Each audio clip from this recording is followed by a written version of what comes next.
Hey, ¿qué tal amigos? Sean bienvenidos una vez más a esta que es su Granja Humana MX. ¿Recuerdan que no tiene mucho tiempo que analizábamos un tema sobre cómo la contabilidad de la concentración de los espermatozoides en el esperma del hombre está bajando diametralmente a lo largo del tiempo? Están viendo los problemas reproductivos a nivel mundial ante una situación también compleja, en el sentido donde la gente ya no se quiere reproducir por situaciones obviamente en su mayoría económicas, depresiones, en el caso pues laboral, en la situación de cómo está el mundo ahora, el sistema está quebrado, pero hay situaciones ideológicas y demás en donde van siguiendo una agenda para que el mundo ya no tenga la gente que hoy en día tenemos, donde el sistema pues bueno, ya no necesita tanta gente precisamente porque pues bueno, la automatización laboral, ¿verdad? Entonces, ¿para dónde va esto? Es un paper que acaban de actualizar para el 2022 y esto se pone bastante peligroso. Incluso, vean, ¿qué pasaba hace poquito con el tema de lo de las gallinas que no estaban poniendo huevos y donde se dieron cuenta que eran los alimentos? Bueno, no dista mucho este tema de esto. ¿Qué pasa? Bueno, el recuento global de espermatozoides disminuye a ritmo acelerado. Nuevo metaanálisis. Ya este fue publicado recientemente en una muestra de un recuento global de espermatozoides que ya están disminuyendo a nivel mundial al ritmo más acelerado. En este artículo publicado en la revista Human Reporting Update de noviembre del 2022 por un equipo internacional de investigadores, se revisó que 2.936 resúmenes académicos y 868 artículos completos analizaban los datos de 38 estudios de recuento de espermatozoides realizados en los 6 continentes, actualizado en el estudio histórico de 2017. ¿Qué pasa? En el estudio de 2017 se encontraba que el conteo de espermatozoides había disminuido en América del Norte, Europa, Australia a más de 50% en el lapso de 50 años. 6 continentes son 5. El estudio actualizaba estos datos y agregó datos de América del Sur y Central, de Asia y África. Entonces el objetivo del estudio fue examinar estas tendencias en el recuento de espermatozoides entre los hombres de todos los continentes. Las implicaciones más amplias de la disminución global en este recuento de espermatozoides son las lagunas de conocimiento que nuestro análisis anterior dejó sin cubrir, y donde las controversias en torno a este tema justificaron un metaanálisis actualizado, es lo que decían los autores. Estos análisis encontraron que mientras que el conteo de espermatozoides ha disminuido a una tasa promedio por año de 1.16% entre el 72 y el 2000, la tasa de disminución ya a partir del año 2000 aumentaron en un promedio de 2.64% al año, amigos. Pues imagínense, esto es terrible. Si nos ponemos a ver desde el punto de vista normal, natural, como debe de ser para la preservación de la civilización, esto es un tema que tiene que estar en boca de todos. Si a alguien no le importa, amigos, híjoles, disculpe, pero están destinados a perderse. Mira, al revisar estos hallazgos en el episodio de After School, la autora del estudio, Shanna Swan, decía: mira, ahora podemos concluir que entre los hombres que no sabían cuál era su tasa de fertilidad, que son por cierto los más representativos de la población general, hubo una disminución significativa en este conteo y en su concentración de espermatozoides. Esto en Asia, en África y América del Sur. Por lo tanto, ahora podemos decir que nuestro hallazgo de una disminución significativa de esta concentración y del recuento de espermatozoides ya es mundial. Fue un gran cambio con respecto al documento de 2017. Hay otro con respecto al documento de 2017 que fue la tasa a la que va disminuyendo este recuento de espermatozoides. Cuando observamos los últimos años, particularmente desde el cambio de siglo, la tasa es 2.64 al año. Eso es más del doble que 1.16 del hallazgo anterior. Y así, ¿qué hay en el papel que juegan los plásticos en esta alteración reproductiva? La pregunta obvia es, ¿por qué la tasa acelerada de este declive. Swan descartó las explicaciones genéticas y señalaba que los cambios genéticos tardan muchas generaciones en aparecer, mientras que estos cambios se van produciendo en 2 generaciones o menos. Esto nos deja con el caso del medio ambiente. Ella y otros expertos creen que el problema es una clase de sustancia química llamada disruptores endocrinos, que interfieren con las hormonas del cuerpo humano. Y ojo, amigos, porque así como en ese artículo yo se los comentaba, chequen el documental, está en YouTube, solo busquen Cuidado, hombres en peligro. Ahí viene sobre estos disruptores hormonales, sobre el tema de los phtalatos, lo que le hace no nada más a los seres humanos, sino a los animales en general. Estos disruptores hormonales se encuentran en muchos productos cotidianos, el caso de botellas y recipientes de plástico, revestimiento de las latas de los alimentos, detergentes, retardantes de llamas, alimentos, juguetes, recibos de cajeros automáticos y pesticidas. Estos phtalatos que se encuentran comúnmente en productos de cuidado personal, plásticos y juguetes para menores, son la clase común de estos compuestos. Son difíciles de evitar para los consumidores, especialmente porque los fabricantes no tienen la obligación de identificar estos ingredientes químicos. Además, muchos de estos disruptores tardan en descomponerse en el medio ambiente, y esto los convierte en un peligro a largo plazo. Hay un área particular de preocupación para los investigadores, y es el tema de la reproducción, puesto que estos disruptores van interfiriendo con la maduración fetal y van haciendo que la diferencia sexual al principio del embarazo se presente. Estos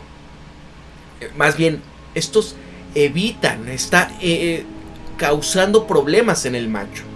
En el video de Swan se ilustra un proceso mediante el cual los disruptores pueden provocar que un cortocircuito en la producción de testosterona en el feto masculino a medida que va avanzando en su desarrollo.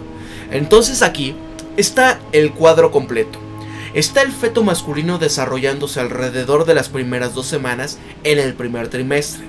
Esta señal genética es que los testículos se desarrollen y que comiencen a producir testosterona. Y aquí viene esta influencia extraña de los phtalatos, que le dicen al cuerpo, bueno, no necesitas hacer tanta o mucha testosterona, porque lo cubrimos ya que ocupan estos espacios, ¿no? Esto es un antagonista, es decir, que como si fuera, pero en realidad no, de estos receptores de andrógenos, estos receptores de testosterona. Se sienten allí y dicen, está bien, estamos bien aquí, no necesitamos producir más testosterona. Así que el cuerpo dice, bueno, está bien, no la produzcas más. Y el niño va a quedar submasculinizado. Incluso ustedes no se han dado cuenta en las nuevas generaciones de jóvenes ahora como, no sé, se ven como más pequeños, espaldas de mujer, cuando se supone que ya debieron de haber pues empezado a embarnecer, ¿no? O sea, se ven más chiquitos. Ustedes vean incluso hasta los videos de reggaetón y demás, ¿no? ¿Cómo son ahora los chavos de los chavos? Es un problema, amigos. Incluso la mandíbula ya muchos de estos rasgos comienzan a desaparecer. ¿Qué empieza? Porque la testosterona tiene mucha influencia en el comportamiento de la masculinidad, del comportamiento general de lo que es un hombre, ¿no? ¿Qué pasa ahora? No es de extrañar muchas situaciones que estamos viendo. Mira, Robin Berhoff, que él es expresidente de la Academia Estadounidense de Medicina Ambiental, él le dijo a el Epoch Times que los plásticos son parte de un panorama más amplio de toxinas que van afectando la reproducción en toda la biosfera. Mira, esta proliferación de sustancias químicas estrogénicas es una gran preocupación. Las investigaciones han demostrado que 80% de las truchas macho en el río Colorado tenían genitales intersexuales. Un alto porcentaje de los cocodrilos macho de Florida ya carecen de pene, etc. Y esto está sucediendo en muchos niveles. Toxicidad directa de los PCBs, efectos estrogénicos directos por los plásticos, pesticidas y mercurio, entre otras toxinas. Vean, ojo, nada más lo que ha ocurrido ahorita en Ohio, y que esto se va a ir a gran parte de Estados Unidos.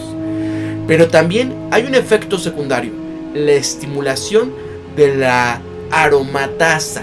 Es una hormona que luego convierte la testosterona en estrógeno independientemente de otros factores.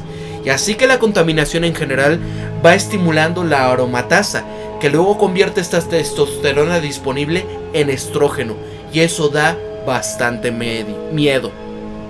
Ahora, ¿cuáles son las críticas a este análisis del conteo de espermatozoides? El estudio de 2017 realizado por Swan y sus colegas fue criticado en un artículo publicado en la revista Human Fertility en mayo de 2021 por los investigadores del Gender Sci Lab de Harvard. El artículo no ha realizado su propio metaanálisis detallado de estos estudios de espermatozoide, pero sí criticó las suposiciones y conclusiones de la investigación original. Decía: las extraordinarias afirmaciones biológicas del metaanálisis de esta tendencia de conteo de espermatozoides y de atención pública que continúa atrayendo, plantearon preguntas para el Laboratorio de Ciencias de Género, que se especializan en analizar el sesgo y en la exageración de estas ciencias de sexo, de género y de reproducción. El estudio interseccional de raza, género y ciencia, decía Harvard Gazette, Sarah S. Richardson, directora de General Sci Lab y profesora de Historia de Ciencias y Estudio sobre Mujeres, Género y Sexualidad de la Universidad de Harvard. Los autores argumentan que en lugar de concluir que los resultados respaldan una hipótesis de la disminución del conteo de espermatozoides, proponen la hipótesis de la biovariabilidad del conteo de espermatozoides. Así que Sarah Richardson afirmaba que el recuento de espermatozoides varía dentro de un amplio rango, muchos de los cuales pueden considerarse no patológicos y típicos de la especie. El conocimiento sobre la relación entre el conteo de espermatozoides individuales y el de la población y los factores históricos y ecológicos, es decir, los de la región, es fundamental para poder interpretar las tendencias en el conteo promedio de espermatozoides y las relaciones con la salud y la fertilidad. Pero ojo, sin embargo, este análisis de Swan y sus colegas no negó el rango de las variaciones de conteo de espermatozoides individuales, pero examinó los promedios generales decrecientes que van abarcando más de medio siglo. No está claro cómo una disminución promedio general tan precipitada en todos los grupos puede explicarse por la variación individual basada en factores históricos de vida o de la variación de la región. Y en contraste, con el análisis de ciencias como el de cultura de Gender Sci Lab, un estudio en Italia realizado por endocrinólogos encontró que el recuento bajo de los espermatozoides estaba asociado con estas alteraciones metabólicas, el riesgo cardiovascular, masa ósea baja, ¿no? Imagínense esto, tus huesos poco a poco se van haciendo más porosos y más frágiles. Esto lo decía el autor principal, Alberto Ferlin, profesor asociado de endocrinología de la Universidad de Brescia. Es probable que los hombres infértiles tengan importantes problemas de salud coexistentes en factores de riesgo que puedan afectar a la calidad de vida y acortar sus vidas. Esto lo dijo Ferlin, quien también es presidente de la Sociedad Italiana de Andrología y Medicina Sexual. La evaluación de la fertilidad brinda a los hombres la oportunidad única de evaluar la salud y de prevenir enfermedades. Específicamente, Ferlin y sus colegas encontraron que cerca de la mitad de los hombres tenían un recuento bajo de espermatozoides y que eran 1.2 veces más propensos que aquellos con un recuento normal de espermatozoides a tener una mayor cantidad de problemas cardiovasculares. Y acá también presión arterial más alta, sistólica o superior, también como colesterol malo, LDL, y también una reducción en el colesterol bueno. Este conteo bajo de espermatozoides se definió con menos de 39 millones por eyaculación, un valor que también se está utilizando en Estados Unidos, donde todos los hombres del estudio se sometieron a un análisis de esperma como parte de la evaluación de salud integral en la clínica de fertilidad de la universidad, y ahí incluyó la medición de sus hormonas reproductivas y el parámetro metabólico. También tenían con una frecuencia más alta de síndrome metabólico y un conjunto de estos y otros factores de riesgo metabólicos que iban aumentando la probabilidad de desarrollar ciertas enfermedades cerebrovasculares, cardíacas. Esto informaban los investigadores. y así.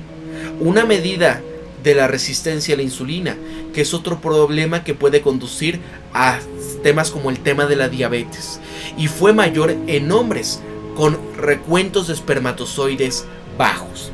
Entonces vean, amigos, todas estas implicaciones que pueden ser derivadas del medio ambiente, situaciones en donde, ¿qué estamos consumiendo? ¿Qué pasó con las gallinas? ¿Qué pasa con los disruptores hormonales que hay derivado de los plásticos? ¿Se acuerdan todo esto de las bolsas ecológicas que se van supuestamente degradando más fácilmente que una de plástico normal? Pero la realidad es que esas bolsas pues simplemente se van deshaciendo.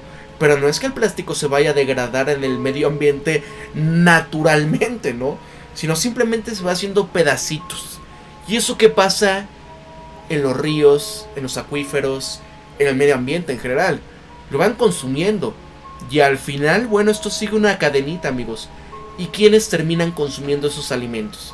Sin importar si son plantas o son animales, como los pescados. Cuidado. Para ponerlo muy en cuenta, para la Granja Humana MX se despide Pablo, y recuerden esto siempre: piensen críticamente, sean ustedes mismos, conózcanse de verdad quiénes son y sean empáticos, amigos. Para la Granja Humana MX se despide Pablo. Hasta luego, pórtense bien y compartan este video programa.